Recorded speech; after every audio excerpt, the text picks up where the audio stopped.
cortisol is not at its level that it should be at in the morning, you're going to be tired. Okay? If cortisol drops down too much in the afternoon, you're going to be tired.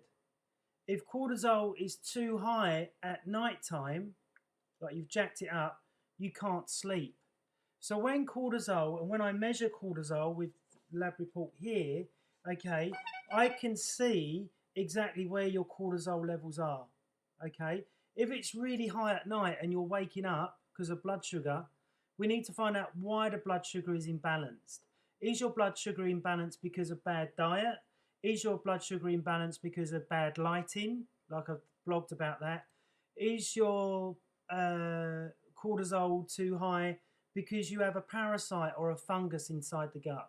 Okay, cortisol regulates the whole body. Okay, and if you've got a Budweiser tumor around the belly, or you've got a big gut, or you've got weight that you can't shift around that area, it's normally a cortisol issue, which is coming from diet, exercise, coffee. So when you're drinking coffee and stimulants, they jack up the system, which causes the body to release more cortisol, which inevitably stresses out the adrenal glands. Okay, that's why, you know, as CHEK practitioners, we try and stay away from coffee and sugar and stuff like that, because it stresses out the whole system, especially the adrenal glands. And when the adrenal glands get tired, you're tired. Okay, so with the functional diagnostic nutrition system that I use, it enables me to become a detective, to look deep inside the body. I can see what's going on outside the body and tell you exactly what I can see, but some people won't believe me. So lab testing is really, really important. So when the lab testing is done, it will enable us to become more and more detectives. So if your testosterone is too low, we can find out why that is. If your melatonin is too low, which is made in the gut, we can find out what that is.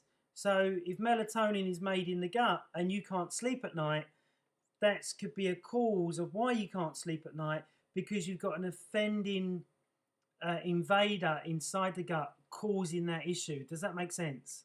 If it doesn't make sense, blog on my YouTube page and we can talk about it, and I can explain it at a much deeper level. So if you're not waking up in the morning full of energy, your cortisol is too low. If you're dropping energy in the daytime, your cortisol is too low. If you can't sleep at night, your cortisol is too high. So there's a good book that you can read. I can't remember the author, but it's called The Cortisol Connection. And there's another good book that you can read called Adrenal Fatigue in the 21st Century. Okay, I'm Scott Bryant of Active Bryant Systems, CHEK Practitioner Level 4, Metabolic Type and Advisor Level 2, Functional Diagnostic Nutritionist, YMCA Personal Trainer. Been doing this for 13 years, and been working out myself for 23 years. So I've got an in-depth knowledge in which to help you get into shape and get your body how you want it to be running.